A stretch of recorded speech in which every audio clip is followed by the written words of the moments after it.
Recently, a synagogue in Denmark was attacked by a violent extremist, and as a result, a group of Muslims in Norway have come together to speak out against anti-Semitism. This is a great story that really touched me, especially considering the fact that there's a lot of criticism toward the Muslim community when it comes to violent extremists. A lot of people will make the argument that, Muslims who are mainstream should speak out against this violence. Well, here's a story where they did speak out against this violence. So more than 1,000 Muslims came together and they formed a human shield around a synagogue in Norway. Now, I should note that there are very few Jewish individuals living in Norway right now. It's actually the smallest, numbering around 1,000 people. However, the Muslim population in Norway is huge. It's about 150, well, I shouldn't say huge, but it's larger, 150,000 to 200,000 people. Now, here's what happened during this human shield. They were chanting "No to Semitism, no to Islamophobia." Norway's Muslims formed what they called a ring of peace a week after Omar Abdel Hamid al-Hussein, a Danish-born son of Palestinian immigrants, killed 2 people at the synagogue and an event promoting free speech in Copenhagen last weekend. So it's impossible not to view this positively. And I just say, look, I don't think Muslims are under any obligation to apologize for other Muslims. Okay, they didn't have anything to do with it. We don't go around asking Christians anytime a Christian does something wrong, hey, why don't you go apologize for them? Why don't you go doing a ring of peace, right? An abortion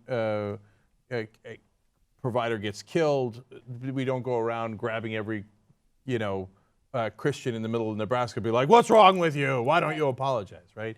Let alone when you put it against a minority group, it gets even uglier. So let's say a Jewish person happened to do anything wrong. I mean, it's a big world, right? Whatever crime is committed, right?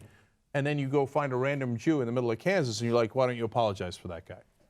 Whoa, that's ugly, right? What are you talking about? Well, of course, we don't have collective guilt, right? Now, having said that, if they voluntarily go and do this on their own, I love them. I love them to death, right? I mean, so the guy who did the attacks in Denmark, as Anna pointed out, was Omar Abdel Hamid al-Hussein. He was a Muslim guy who attacked a synagogue. So here they're saying if you're going to do that, if you're Muslim, well, you're going to have to come through fellow Muslims, right? And it's a wonderful message. And they were worried initially. The rabbi of the synagogue said, look, I love what you're doing, but make sure you get at least 30 people, otherwise it might send the counter message, right? They were worried about getting 30 people. They got over 1,000. They got over 1,000. So God bless Norway. God bless the people who organized this. And by the way, more credit to Norway.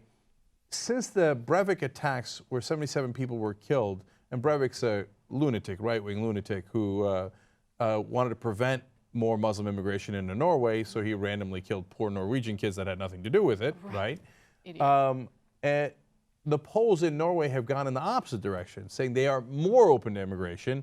77% believe that immigrants have made an important contribution in Norwegian society. So they've gotten more open-minded, not less, which is a wonderful reaction. It is. Yeah, I mean, it's very different from the reaction you see here in the United States. So it's good to see that people are preaching about peace in the country, and I love it. I love that they're spreading the message of tolerance, right? Doesn't matter what religion you are, doesn't matter what your beliefs are, we are all humans and we should love and support each other regardless.